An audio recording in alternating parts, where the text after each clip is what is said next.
እሺ እናመሰግናለን። አጠቃላይ ያለው ሁኔታ መቀጠል ትችላለህ። እሺ ስሜ መላኩ ቸሩ ቢያበይን እባላለሁ። የምስራቅ አማራ ፋኖ ዞብል አምባ ብርጌድ ሁለተኛ ሻለቃ አዛዥ ነኝ። ወደ ምስራቅ አማራ ፋኖ የተቀላቀልኩት ያው ሀገራዊ ሁከት ስለተፈጠረ ሰላምን ለማረጋጋት ያው የፋኖ ተግባር ይታወቃል። የምስራቅ አማራ ፋኖ ውጊያ ከጀመረ ይሄው አመት ከ2 ወር ከ3 ወር አካባቢ የሆነ ነው ተቋቁመን ለሀገራችን ሰላምና ደህንነት ሰላም ማረጋጋት ስላለብን ለህዝባችን ደጀን መሆን አለብን ብለን ከወጣን አመት ከ2 ወር ወደ 3 ወር አካባቢ የሆነ ነው አሁን ባለንበት በትግል ላይ ያው 10 የማይሞሉ አባሎች የጀመሩት ነው። አሁን እንግዲህ በብርጌድ ደረጃ ወደ ክፍለ ጦር አድርገን ያለነው እንግዲህ በደሴ ግንባር በሁሉም ዞሮ ይሄ ነው ብሎ መግለጽ አይቻልም። በፊት ያለፉትን ግን እንደው ቀለል አድርጌ በቅርብ ከተጀመረው ጀምሬ ብገልጸው ያን ሁሉ አብዛኛው የኢትዮጵያ ህዝብ ስለሚያቀልል ያልታወቁትን ታሪኮች ግን ማንሳት ፈልጋለሁ። እሺ ያው እስከ መንግስት ቁሙ እስከ አለበት ቦታ ድረስ ራያ አላማጣ አካባቢ ድረስ ከደረሰን በኋላ ያለው ምስራቅ አማራ ፋኖ ከፊት ሆኖ ግዳጁን እየተወጣ ነበር። የሀገር መከላከያ ሰራዊትና ልዩ ኃይሉ ያው ከጎኑ ሆኖ ለፊት ያለውን ግን እየተጋፈጠ ነበር። ገበወጣ የሚል አይነት ሰቆቃንም ጭምር እየሰጠን ያው ህዝቡ የአማራ ህዝብ ነፃ ስላልወጣ የራያ ምድር የአማራ ነው ርስትነቱ ለ27 አመት የወረሩን መሬት ስለነበረ ያን ነፃ እናወጣለን የሚል ትግል ነው እንጂ አማራ መሬት ጭራሽ ሌላ እንሰጣለን ብለን አይደለም የተነሳነው። አሁንም ቢሆን በዛ አቋም ላይ ነው ያለነው። ስለዚህ ያን አላማ ይዘን እየተንቀሳቀስን ያለን ሰኔ 15 ላይ በጣም የሚያስደስት ጀብድ ሰርተናል። ቢመዘገብም ባይመዘገብም እውቅና ቢሰጠውም ባይሰጠውም ዞሮኛ ዋናው አላማችን የአማራን ህዝብ ነፃ ማውጣት ስለሆነ ሰኔ 15 ላይ ቢያንስ ከ3 መኪና ሬሳ ያላነሰ አስጭነናል። ጁንታውን አመራር ድረስ አዋጊያቸውን አለ የሚባል አዋጊ ሀዱሽ የሚባል በ3 ቀኑ ነው የተገኘኛ የሀገር መከላከያ ሰራዊት ወደ ኋላ ተመለሱ ብለን ስለተመለስን ቁንቁራ ላይ ነው ያወረዱት ከነ መገናኛ። እኛ ጋር 5-6 ቁስለኞች ነበሩ። በዚህ ተወጥተናል። ከዛ በኋላ ያለው ሀገራዊ ትግል ተጀመረ። የህዝብ ማዕበል መጣ። በዞብል ወጣን። ዞብል ላይም ብዙ ስራዎችን ሰርተናል። ቢነገርም ባይነገርም ያው ዞሮ ታሪክ ራሱ ምስክር ስለሆነ የሚመሰክሩልን ይኖራሉ ተስፋ እናደርጋለን። ያው ዜናው ስላልሆነኛ አላማ ከዞብል ጀመርን። ከዞብል ያለውን ተዋጋን። ያው በኃይል ስለነበር ሁላችንም መከላከያውም ልዩ ኃይል እኛም ከአቅማችን ውጭ ሆነ ስለነበረ ያው በጎን አሻጠርም ስለነበረው ወጣን ወደ ቆቦ ገባን። ከቆቦም ባርበት ወጣን። ባርበትም ያለው የቻልነውን ሞከርን። አራዶም ላይ ወረድን። የሀገር መከላከያ ሰራዊት ጋር ጥምረት ፈጥረን እየተዋጋን ነበር። ያው ውጊያው ትንሽ ተበላሽቶ ነበረ። ታንክ ወደ ኋላ አስቀርቶ ማርኮ ነበር ጁንታው አራዶም ላይ። ምስራቅ አማራ ፋኖ ዞብል አምባ ብርጌድ አርብድብዶ ጁንታውን አይቀጡ ቅጣት ቀጥቶ ተማርኮ የነበረን ታንክ ላይ የነበሩትን መትቷቸው ስለነበር አሽከርካሪው ብቻ ነው ቀርቶ የነበር። ያን ታንክ አስቀርተናል። መልሰን ለሀገር መከላከያ ሰራዊት ለሚገባው መልሰን አስረክበናል። ያው ይሄን እነሱ ቢመሰክሩልን ደስ ይለናል። ምክንያቱም እኛ ማውራት አንፈልግም። ያው ስለጠየቃችሁኝ ብቻ ነው ይሄን ማነሳው እንጂ ብዙ ስራ ስለተሰራ። ስለዚህ ከዛም ቀጥሎ በጎብየም ተዋግተናል። በቃሊም ገብተናል ተዋግተናል። ዞሮ ምን ደሰትበት ስራ አልሰራንም። ምክንያቱም ከዚህ የተሻለ ስራ ስለሆነ መስራት ያለብን ብለን ምናምነው እንደዛ ነው። ትግላችንም የዛን ያክል ነው። አሁን ያለነው ያው እስከ አላውሃ አካባቢ እንገኛለን። ዱር ላይ በምሽግ ነው ያለነው።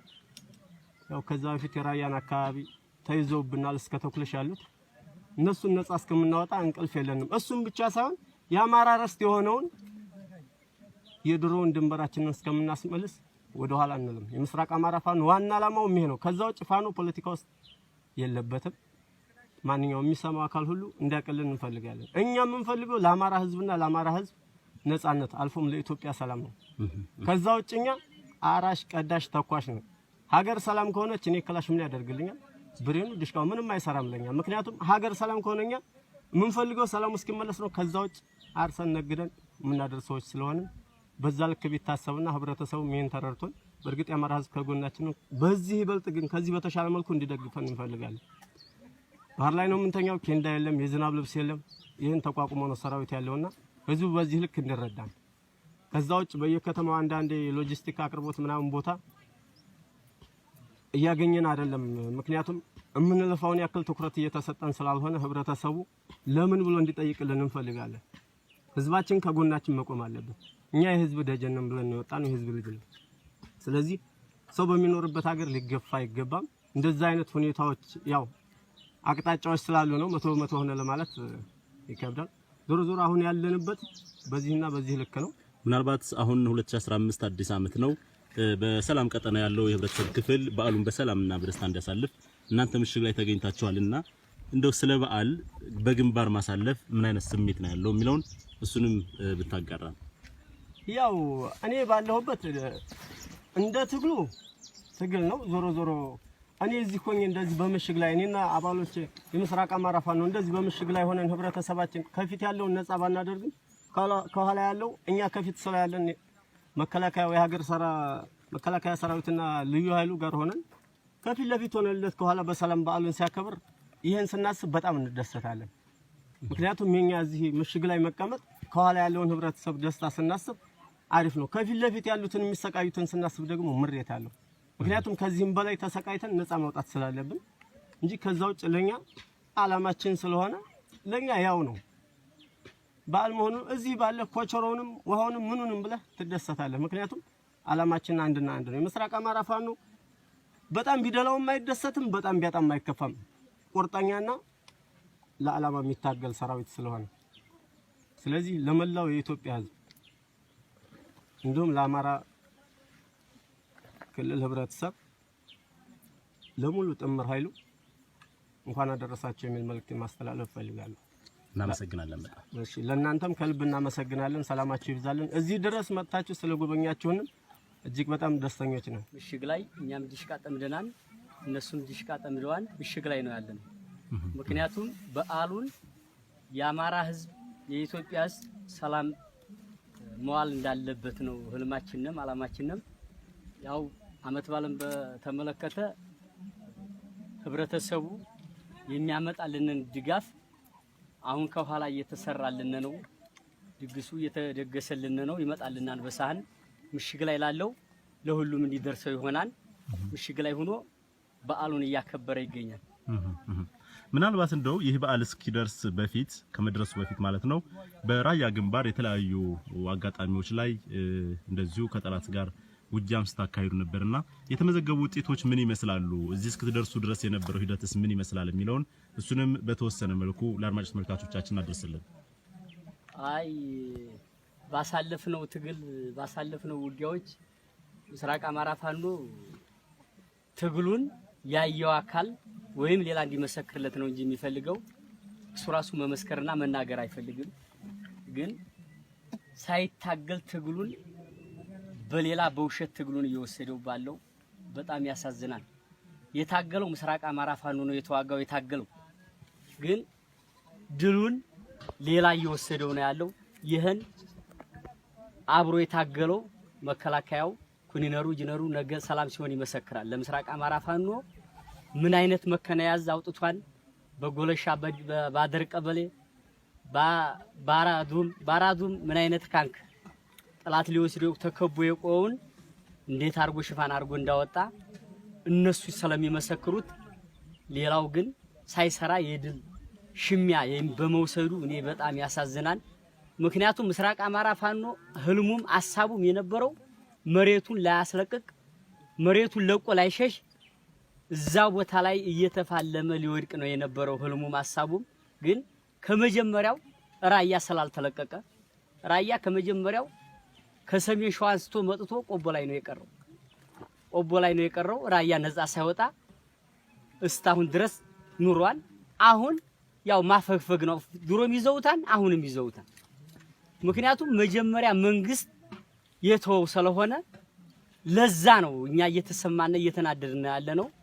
ይሄን ፍርድ ለአመራሮቹ ከክልልና ከዞን ላሉት ፍርዱን ለነሱ ላለው። ምክንያቱም አማራ እየተደፈረ አማራ እየተወረረ ዝም ብለው ማየታቸው ምን ማለት ነው?